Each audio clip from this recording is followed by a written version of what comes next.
আসসালামু আলাইকুম সুপ্রিয় দর্শক, আমি এই মুহূর্তে দাঁড়িয়ে আছি এক সময়ের দেশের বৃহত্তম ঈদগাহ মাঠ বলে বিবেচিত হতো, যেটি কিশোরগঞ্জের ঐতিহ্যবাহী শোলাকিয়া ঈদগাহ ময়দান।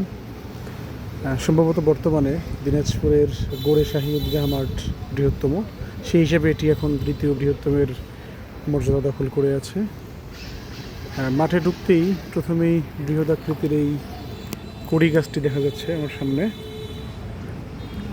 আমি চারপাশ যদি একটু সংক্ষেপে দেখাই, এই যে এটা হচ্ছে সম্ভবত ইমাম দাঁড়ানোর স্থান, ঐতিহাসিক শোলাকিয়া ঈদগাহ মাঠ লিখিত।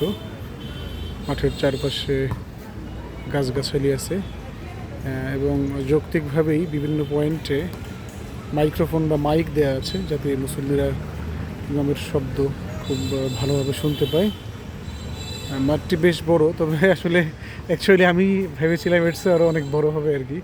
খুব বেশি বড় মনে হচ্ছে না।